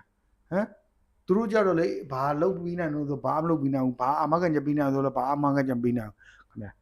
တကယ်ကြောက်ရတဲ့လူတွေကြောက်လဲဟိုလိုလုပ်မယ်ဒီလိုလုပ်မယ်ခင်ဗျာကြောက်မှတ်တဲ့လူတွေကြောက်တော့လဲဒီမှာလေခင်ဗျာဟိုလိုအကြောင်းပြဒီလိုအကြောင်းပြခင်ဗျာအကြောင်းဒီမှာနော်ဒီမှာသူတို့ရေအမှစာရီထုတ်ပြီးတော့ခင်ဗျာအမှဒီမှာလဲပြပြီးတာနော်ဂျွန်ကိုလင်းခဂျွန်မီတဲ့နော်အဲ့ထားတော့ဗျာသူ့နံပါတ်ကတော့အသက်20တဲ့ဇာတိတဲ့တောင်တန်းမြိုင်ကြီးပါတဲ့လက်ဗရန်မျိုးတဲ့အကြောင်းရတက်ရင်ပိုင်ဆိုင်ကတည်းယူဆောင်တက်ပြီးခြင်းတဲ့နောက်တစ်ခုကတက်ထူးဆန်ကရှောင်းလင်းတဲ့နော်သူကုတ်နံပါတ်တွေပါတယ်အသက်22နှစ်တဲ့ဇာတိတင်ကန်းကျွန်းမျိုးနဲ့ရန်ကုန်တဲ့နော်အကြောင်းရတက်ရင်ဆိုင်ကတည်းယူဆောင်တက်ပြီးတဲ့အေဂျင့်ဘိုးတဲ့နော်ရက်ကွန်တဲ့နော်ဇာတိပြည်မျိုးတဲ့နော်အကြောင်းရတဲ့တက်ပြေးပြီးတက်ရင်ချီရဲဘော်များကိုပြန်လဲချိန်ချောက်နေလို့တဲ့နော်အကြောင်းခိုင်စာဝေးတဲ့ဟန်နီးရဲ့နော်အမျိုးသမီးတော်ခင်ဗျာအသက်20နှစ်တဲ့ထန်းတပင်အုပ်စုတဲ့ကြံကင်းမျိုးတဲ့နော်အရသားဆိုင်မှာတဲ့ကိုပိုင်ဈေးကျွေးများအားမရှင်းလင်းပဲတက်ပြေးခြင်းတဲ့နောက်ခုမင်းသေးခန့်ကမှန်လေးတဲ့အသက်24နှစ်ပြည်မျိုးတဲ့တက်ပြေးငွေလိမ့်ငွေညစ်ရှင်းတဲ့နော်အောင်နိုင်လင်းမဲသားတဲ့အသက်32နှစ်တဲ့အင်ပင်လာရွာအုပ်ဖို့တဲ့အကြောင်းညာကြည်ပေါင်း2ပေါင်းနဲ့ကြည်40အလွယ်သုံးသာပြုပြီးယူဆောင်သွားလို့တဲ့နောက်ခုသိမ့်မင်းစော်ကကရုံးလေးတဲ့အသက်28နှစ်တဲ့စစ်တွင်းတဲ့မြို့တဲ့မင်းလားမြို့နယ်တဲ့ရေကငွေများနဲ့ရဲဘော်များကိုပိုင်ငွေကြေးရလိမ့်နေခြင်းတဲ့အောင်မိုးဒုခငမိုးတဲ့နော်စင်အိုင်ချောင်းပေါက်ကျွေးရမင်းလားမြို့နယ်တဲ့နော်တိုင်ရင်ပိုင်းဆိုင်ကတည်းယူဆောင်ရဲသားမဲကျွေးတွေယူသွားတဲ့နော်နောက်တစ်ခုကပြည့်စုံကျော်ကပြည့်စုံတဲ့နော်ကျတော့မင်းလားမြို့နယ်တဲ့နော်ရေကများကျွန်တော်အပြည့်စုံမပြတော့နော်မရှင်းလင်းပဲတဲ့ဈေးကျွေးများမရှင်းလင်းပဲလိန်ညာခြင်းတဲ့ဖန်ပြေအောင်ကပီဆိုင်တဲ့နော်ကျတော့အုပ်ဖို့မျိုးတဲ့24နှစ်တဲ့နော်တက်ရိတ်ခငွေများနဲ့တဲ့အရသားပိုင်ပြည်သူဆိုင်ကတစည်းတဲ့နော်အကျွေးများမရှင်းလင်းပဲတက်ပြေးတဲ့အေးသေးဝေကကိကေတဲ့24နှစ်တဲ့နတ်တလင်းတဲ့နော်အရသားပြည်သူဆိုင်ကတစည်းယူပြီးတော့ထွက်ပြေးတဲ့နောက်တစ်ခုကတက်ပိုင်ထုတ်ခကြားလေးတဲ့နော်အသက်20တဲ့အုပ်ဖို့တဲ့နော်တိုင်ရင်ပိုင်ဆိုင်ကတစည်းယူဆောင်ထွက်ပြေးတဲ့ထွန်းမြေအောင်ကမိုင်းဝေးတဲ့အသက်20တဲ့လက်ဗရန်မျိုးတဲ့နော်တိုင်ရင်ပိုင်ဆိုင်ကတစည်းနဲ့ဌာန3ဖုံးတဲ့ဌာန3ဈေးငွေများယူပြီးထွက်ပြေးတဲ့အမှခင်ဗျာလိပ်စာအတိအကျကြီးနေခင်ဗျာကြတော့သူတို့ကသာအသေးတန်ဖြစ်နေရလေခင်ဗျာတကယ်တမ်းကျတော့ချုပ်ချက်တွေခတ်လို့အဲကြတော့ဒီမှာဟိုမင်းကိုနိုင်ကြောင်းနော်မင်းကိုနိုင်ကြောင်းမှာ0မြောက်ပြောထားလေးချက်နားထောင်လိုက်ပါနော်ပြီးတော့မှကျွန်တော်အဲ့မှာ CDN အကြောင်းပညာရေးပြန်တင်ဖို့နော်ခင်မိုးပြောထားတဲ့ကဖွင့်ပြပြီးမယ်နောက်ပြီးရင်လည်းတော်တော်ဟာဖွင့်ပြပြီးပါဗျာနော်အကြောင်းဒီမှာ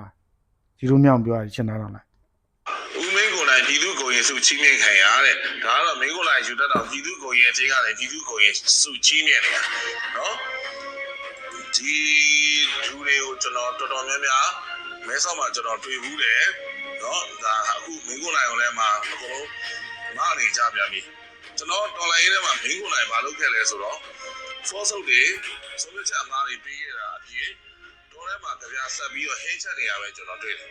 တကယ်တော်လိုင်းရေးမှာရှေ့လက်တက်နေတဲ့ရှေ့ဘောင်ငယ်လေးကြောက်တော့စောက်သုံးကြတယ်ကျွန်တော်မှမတွေ့ရဘူးဒီမှာအစုလိုက်ဖွဲ့လိုက်စောက်ဘိုးတွေ online ကြီးကိုခင်ဗျားတို့တွေ့နိုင်ပါတယ်ကျိုးကြီးမှကြည့်ရပါမှာအဖွဲ့လိုက်ကြီးအစုလိုက်ဖွဲ့လိုက်ကြီးရှိပါတယ်ပုံတွေကတော့သွားကြည့်လို့ရပါတယ်နော်အဲ့တော့မျိုးလိုက်ရတော့တလုံးတော်လိုင်းခဲ့တယ်သူကတော်လိုင်းရေးကိုသစ္စာမဖောက်ဘူးတော်လိုင်းရေးမှာအများရှိနေတယ်ဟုတ်ပြီနောက်တစ်ခုပြောလို့ရှိရင်တလုံး ပေါ်လာခဲ့တဲ့နေရာမှာဟိုမှာပြောခဲ့တဲ့ဟာတွေကတော့တက်ကြီးမှလှုပ်တဲ့ဟာတွေကြတော့သူနဲ့အံဝင်ခွင့်ကြမဖြစ်တော့စနစ်ကစောက်တလွဲတွေစောက်ဘောတွေပဲပြောနေတော့ဘာမှတော်လည်းလွယ်ထီရောက်တဲ့ဟာမလုပ်နိုင်တဲ့အပြင်မှာသူကြောင့်ဘဝပြတ်ခဲ့ရတယ်သူတကယ်အာမမခံနိုင်ပဲ CDN တွေကိုကျွေးထားမယ်တောက်ခံထားပါဆိုပြီးပြောခဲ့တဲ့စကားကြောင့်ဘဝပြတ်သွားတဲ့မိသားစုပေါင်းများစွာရှိတယ်ခုဖြစ်တဲ့ပါကဖားတွေနဲ့ဒီအတွေနဲ့ချတဲ့ဟာကိုလည်းမင်းကောင်လာရဝင်ပြီးတော့မတားနိုင်ဘူးအဲ့ဒါလည်းပြည်သူ့ကိုစုကရတာပဲဒီတဲ့မှာဆော်တလွဲတွေပဲခင်ဗျာပြောရမယ်ဆိုနော်အဲ့ဒီကျူးရီတော့ဣသစာမှာအမေရိကန်ရဲ့မျိုးသမီး38စုချင်းမြခံရတဲ့38စုကဘလို့ချင်းမြလဲမသိဘူးဒီမှာအကုန်လုံးက comment တွေကဘာကြီးလဲဆိုတော့ဒါကရင်ဘူရဲ့မင်းငယ်လို့ပဲ38လို့ပြောကြတာလားပေါ့နော်မင်းငယ်ခံရတဲ့တတိလားပေါ့ပြီးတော့ပြောမယ်လေကျွန်တော်စေးဟောက်ကိုတော့မှဓာတ်ပုံလေးဗီဒီယိုလေးခဏလေးရိုက်ပြီးထွက်ပြေးသွားတာ Fortuna ကားအကြီးတဲ့ထွက်ပြေးသွားတဲ့မိန်းမတယောက်ကဒီစုကိုဘယ်လိုရတယ်ကျွန်တော်လည်းတစ်ခါကြာအောင်လည်းပြောမယ်ဆိုအမေရိကန်မှာရှိတဲ့ဒီဘောတွေဒီပိတ်တွေကဝိုင်းပြီးတော့ချင်းချင်းပြန်ပြီးပေါ်လာထားတဲ့စုလိုပဲကျွန်တော်ထင်ပါတယ်ကဲအဲ့တော့ဣသေသာမောင်နဲ့မင်းကုန်နိုင်စောက်ဘောကြီးတွေဖြစ်တာပဲကျွန်တော်ပြောရမဟုတ်เนาะဒါဇီရိုမြောင်ပြောတာဇီရိုမြောင်ဆိုတာခင်ဗျာကြောက်ဆောင်ရမှာသူ့ဟူလေးအဖြစ်ခံရတဲ့လည်းအမှပြောတယ်เนาะခင်ဗျာလက်ခံချင်းလက်မခံခင်ဗျာတို့ပိုင်အဲ့တော့ဣသေသာမောင်ဆိုဘာမျက်နှာပြင်လို့တော့မှပြဿနာတက်နေလေခင်ဗျာမျက်နှာနှာခေါင်းပြင်လိုက်လို့လေခင်ဗျာတော်လိုင်းလှုပ်လားမလှုပ်လားတော့မသိဘူးခင်ဗျာအဲ့တော့เนาะ CDN ကိုတင်ပြမယ်ပြုမယ်ဆိုပြီးတော့ခင်ဗျာအဲ့တော့ဒါလိုက်ဖွင့်ပြမယ်အရာကြီးများတယ်ခင်မိုးဖွင့်ပြလိုက်တော့မယ်နော်ခင်မိုးဖွင့်ပြလိုက်တော့ကျွန်တော်ဒီမှာအဲ့သူတို့ကအခုကမှတော်တစ်မျိုးပြောတောင်တစ်မျိုးပြောဗျအခုကမှ CDN ဆိုတော့ဘယ်လိုဖြစ်တယ်ရှမ်းသားနိုင်ငံတွေမှာဟာဆိုလို့ရှိရင်နှစ်3နှစ်4နှစ်5အဲ့တော့နင်းပစပေါက်ဘာပြောနင်းပစပေါက်ဘာပြောခဲ့တော့ခင်မိုးအခုကမှတော်ပြောချုံပြောနဲ့နင်းလှိုင်ဝင်းနဲ့ပေါက်တက်ကြရလို့မလုပ်လာနဲ့နော်ကျတော့လှိုင်ဝင်းလဲဟာဒါဟိုနိုင်ငံတော်ကကြောင်းနေပါညာတွေအခုကမှလောက်တာလှိုင်ဝင်းအတန်ထွက်လာတာနော်ကျတော့ဒီမှာခင်မိုးပြောတာတစ်ချက်နားထောင်နိုင်မယ်နော်တော်တော်ရုပ်မာတာကြီးနော်ခင်ဗျတော်တော်ရုပ်မာတာကြီးနော်ဒါခင်မိုးတို့အာရင်တို့မိမိုးတို့ပန်ဆယ်လိုတို့အမနော်အမေရိကန်ဂျပန်ရောပဲကြိုက်တဲ့နိုင်ငံရောက်ဗျာနော်ရုပ်မာတဲ့ကောင်တွေကောင်မတွေကြီးပဲခင်ဗျအခုကမှ21 22 23 24 25မှာမြန်မာနိုင်ငံပြက်လို့ပြက်စည်းစိတ်နဲ့เนาะချွတ်ချုံကြတဲ့ဘုတ်ကလုံဘောဖြစ်အောင်ပြက်စည်းတွေနဲ့အသေးကြီးတွေဖြစ်အောင်လုပ်ခဲ့မြောက်ပေးခဲ့တဲ့ပြုတဲ့လူတွေအခုကမှမဖြစ်မနေပညာသင်ဖို့တွေပါထပြောတာဟိုမှာလေးနင့်လင်အမပလဲမြို့နယ်မှာစာထုတ်ထားတဲ့ဟာငါချိမှဖတ်ပြပြီလေအဲကြောင့်နေပါပြောမှာပြီးရင်ဟိုမှာဘေးဆောင်သွားတဲ့ခွေးတောင်သားမဟာကြီးလည်းဖွင့်ပြပြီးအောင်ပါเนาะတစ်ချက်နားထောင်မှာဒါပညာရေးအတွက်ဗီဒီယိုကလစ်ဖြစ်ပါတယ်မကြည့်ကျင်တဲ့လူတွေကြော်သွားပါအကုသို့အဖြစ်ခံပြီးတော့ကျွန်မကိုမကြည့်ပါနဲ့ကျွန်မကရှင်တန်လျက်ပါပဲเนาะအခုပြောချင်တာကအခုဖွင့်တော့မယ်ဂျွန်လာမှာဖွင့်တော့မယ်ကျောင်းတွေမှာကလေးတွေကိုပြန်တက်လို့ရရင်ပြန်ထားပါဒီအန်ယူဂျီမြောက်ပေးတဲ့အန်ယူဂျီမြောက်ပေးတဲ့ဒီပညာရေး CDN ဆိုတာက CDN ဆိုတာလေးကိုကျွန်မတို့ပထမအဦးဆုံးဘုဟုတုတအနေနဲ့သိထားပါမယ်။အိုးရင်တော့ကအမေရိကန်မှာအမဲလူပြူလူမဲတွေကိုခွဲခြားဆက်ဆံတဲ့စနစ်ရှိပါတယ်။အဲ့တော့ဒီလူမဲတွေကိုဒီဘတ်ကားစီးဖို့အရာမှာနော်ဘတ်ကားကိုလူပြူတွေကအရှိဘောက်ကတက်ပြီးတော့လူမဲတွေကအနောက်ဘောက်ကနေတက်ပါတယ်။ civil disobedience movement လို့ခေါ်ပါတယ်။အဲ့တော့လူမဲတွေကအဲ့ဒီလိုမျိုးကားနောက်ဘန်းကနေမတက်တော့ဘဲနဲ့သူတို့ရဲ့အလုပ်ကိုလမ်းလျှောက်ပြီးတော့သွားပါတယ်ဘတ်ကားတစ်ခါစီးရတယ်ဆိုတာကျမတို့ United States မှာ bus ticket ကမိုင်ပေါင်းများစွာစီးရတာပါသူတို့အမဲတွေဟာအလုပ်8နာရီတက်ရမယ်ဆိုမနက်က6နာရီတည်းကနေပြီးတော့အလုပ်ကိုသွားပါတယ်အဲ့ဒီဘတ်ကားကအမဲတွေပါစီးတဲ့အတွက်ဘတ်ကားကစီးမဲ့လူနည်းသွားတဲ့အတွက်သူတို့ရဲ့ဒီ CDN movement ကအောင်မြင်သွားပါတယ်ဒါဟာ CDN ဆိုတဲ့ဝေါ်ဟာရနဲ့အတူဘာကြောင့် CDN လို့ရတယ်လဲဆိုတဲ့ဟိုပါပေါ့နော်ပြရုပ်ပေါ့နော်ဒီလိုမျိုးပြင်မဲ့ကျမတို့မြန်မာနိုင်ငံရဲ့ CDN ကြတော့တစ်မျိုးပဲသူတို့က NLD တွေကဒီ CDN လုံးလိုက်ရင်နော်အစိုးရရန်နေရာကြီးရက်သွားမယ်ဆိုပြီးတော့လောက်ခိုင်းတာသူများနိုင်ငံ CDN လုပ်တယ်သူများနိုင်ငံမှာ strike လုပ်တယ်ဟိုတလောလေးကပဲကျမတို့ United States မှာယထာ strike လုပ်တဲ့ဥစ္စာမှာ ယထာ strike လုပ်တယ်ဆိုတော့ကျမတို့ကျန်တဲ့လူတွေက taxi စီးတယ်ကားစီးတယ်တခြားသော transportation တွေသုံးလို့ရတယ်ဒီယထာဝန်ထမ်းတွေလစာမလောက်တဲ့အတွက်သူတို့ဆန္ဒပြခြင်းဖြစ်တယ်ဒါကစံချမ်းသာတဲ့တိုင်းပြည်မှာလောက်တာဆန္ဒပြလို့ရတယ်ကျမတို့တိုင်းပြည်မှာအဲ့လိုဆန္ဒပြလို့မရဘူးကျမတို့ဝန်ထမ်းတွေဟာလစာ3,900,000ကနေပြီးတော့3သိန်းလောက်ထိပဲရကြတာဆိုတော့သူတို့မှာစုထားဆောင်းထားတာလည်းမရှိဘူး3လနေပြီးမယ်ဆိုပြီးအခုကျမတို့ဟာ9နှစ်6နှစ်ကိုရောက်ခဲ့ပြီเนาะကျမဆို CDN တွေကိုစပြီးတော့ထောက်ပံ့တဲ့လူဖြစ်တဲ့အတွက်ဒီ CDN ရဲ့ဒုက္ခတွေအကုန်သိပါတယ်ဒါပေမဲ့အခုတော့လာမတောင်းနဲ့เนาะကျမအမေလင်းမကောင်းတာကြောင့်ကျမတော်လိုင်းရေးမှာလှူဒန်းခြင်းကိစ္စတွေခဏလောက်ရပ်ဆိုင်ထားပါတယ်ကျမဝန်ခင်မို့ခုမှနေခွေးစကားပြောရနော်ခုမှခွေးစကားပြောရနော်ခင်ဗျာဒီမှာအသက်တွေဘွားတွေပြက်ကုန်ပြီနင်မပြက်ဘူးနင်ကပို့ပြီးအစင်ပြေလာနော်နင်ကိုနင်သိနော်ခင်မို့အခုကမှဟိုလိုဖြစ်တယ်ဒီလိုဖြစ်တယ်အခုကမှခွေးစကားထားပြောတာခင်ဗျာကျွန်တော်တောက်လျှောက်ပြောခဲ့တယ်နော်ပြောခဲ့တယ်ခင်ဗျားတို့အတုံးချခံနေရတာခင်ဗျာခုကညမှာဟိုလိုဖြစ်တယ်ဒီလိုဖြစ်တယ်အမဲခင်ဗျာဟိုဟာချင်းပြတာချင်းပြစရာစောက်ကြောင်းရှိဘူးအဲကြောင့်ကျွန်တော်ပြောရင်နိုင်ငံသားမှာနေတဲ့လူတွေကနှစ်မျိုးနှစ်စားပဲရှိတယ်တစ်မျိုးကအပေါင်းအရင်တန်နဲ့လူရဝင်ကျင်လို့ရတယ်တစ်မျိုးကကျတော့မထင်မှတ်ထားလောက်အောင်ဒေါ်လာတွေဝင်လာလို့ဆက်ပြီးတော့လုံနေတဲ့ရဒီနှစ်မျိုးပဲရှိတယ်ခင်ဗျာသူတို့တို့အကျိုးရုပ်သွားတယ်ဆိုတော့မရှိဘူးအကျိုးဖြစ်ထွန်းတာကြီးပဲရှိတယ်ခုကျတော့ဘာဖြစ်တယ်ညာဖြစ်တယ်သူတို့အဖွင့်ပိတ်နဲ့ကြိုက်ပဲခင်ဗျာ21 22 23 24 25ဟာပြီးတဲ့ပြာ9000ရှိတယ်ငါဘာဖြစ်တယ်ညာဖြစ်တယ်ငါသားတွေဘလို့ဘာညာကုကနေသူ့ပတ်သက်တွေကပြောခဲ့တဲ့ဟာကြီးမှတ်တမ်းနေလေခင်ဗျာဒါအောင်မဲ့ तू ကတတရာပဲခင်ဗျာလှတော့လှနေသေးခင်ဗျာ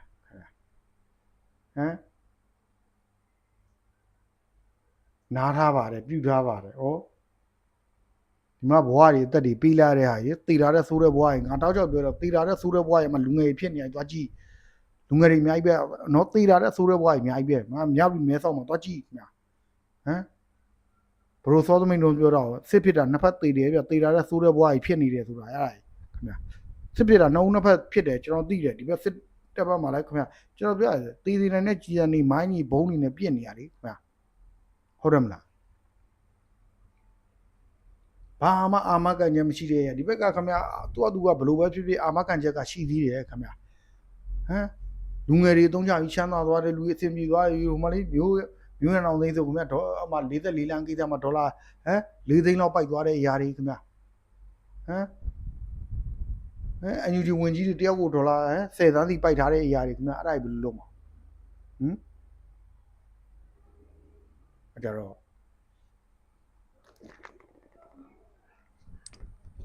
နော်တစ်ချက်ထပ်နားထောင်လာအောင်ဒီမှာဟိုနားလေပါကျွန်မမိသားစုကိစ္စမှာအရေးကြီးတဲ့ကိစ္စလေးတွေရှိနေလို့ပါအဲ့ဒီ CDN ဆိုတာကအဲ့ဒီလိုမျိုးချမ်းသာတဲ့တိုင်းပြည်မှာလုံးလို့ကောင်းဝင်မယ်ကျမတို့တိုင်းပြည်လိုနေရာမျိုးမှာကစူသားဆောင်းတာမရှိတဲ့ခါကျရင် CDN လုံးတဲ့လူတွေအခုဆိုတော်တော်လေးကိုဒုက္ခရောက်ပြီးတော့ထိုင်းနိုင်ငံမဲဆောက်နဲ့ချင်းမိုင်မှာဆိုရင်အမျိုးသမီးငယ်လေးတွေမကောင်းတာတွေပါလုပ်နေရတဲ့အဆင့်အထိဖြစ်သွားပါတယ်ကလေးတွေကို CDN လုပ်ခိုင်းတဲ့အခါမှာယူသွမှုကလေးပညာရေးကျိုးရင်တိုင်းပြည်တစ်ခုလုံးကျိုးတာပါဆရာမတွေကတော့မကောင်းပါဘူး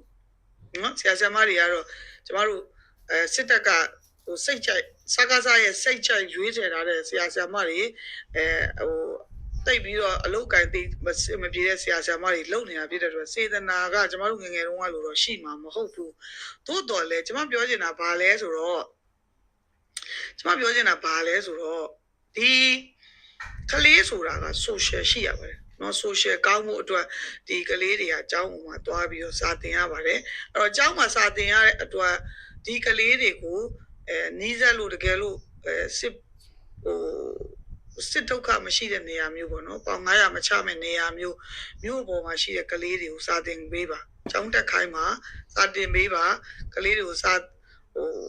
ဒီတဲ့ extra homework တွေလုပ်ခိုင်းမှာနော်သားသမီးကိုချစ်ရင်တယ်လီဖုန်းနဲ့ပဲပြစ်မထားပါနဲ့ကျမဆိုရင်ဒီကလေးတွေစာသင်မှုအတွက်ကျမ tablet လေးတွေလမ်းပြီးတော့ပို့ပေးနေတာပညာရေးထောက်ကူပြုနေတဲ့တယောက်ပါအဲ့တော့ကျမတို့ပညာရေးကျသွားရင် မင်းအောင်လိုင်းကြာဆုံးတာမဟုတ်ဘဲနဲ့ကျမတို့တော်လိုင်းရင်တစ်ရက်လုံးလည်းကြာဆုံးနိုင်ပါတယ်ပညာရှိတယ်ပညာတတ်တယ်ဆိုတာကတိုင်းပြည်ဖွံ့ဖြိုးတိုးတက်ရေးအတွက်ကောလူတစ်ယောက်ရဲ့အခြေခံအဆင့်တန်းတွေအတွက်ကောပညာဆိုတာအရေးကြီးပါတယ်လူကြီးမဆန်တာတို့လူငယ်မဆန်တာတို့ဆိုတာတော့ဒါကတော့အိမ်တွင်းရေးရနေဖြစ်လာတဲ့ပြဿနာတွေကဖြစ်တာပေါ့နော်ဒါကိုသွားပြီးတော့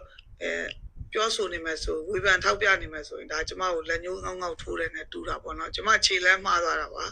အဲ့တော့ကျမခြေလမ်းကိုကျမပြန်တိမ့်မှတ်နိုင်ပါတယ်ကျမကမြန်မာနိုင်ငံမှာအဝေးတင်တက္ကသိုလ်မှာပထဝီပွဲရလာတဲ့အမေအတွက်တပ်ပုံတပုံပေးထားတဲ့ပထဝီပွဲရတယောက်ပါကျမတကယ်ဒါဖတ်မယ်ဆိုရင်ကျမက education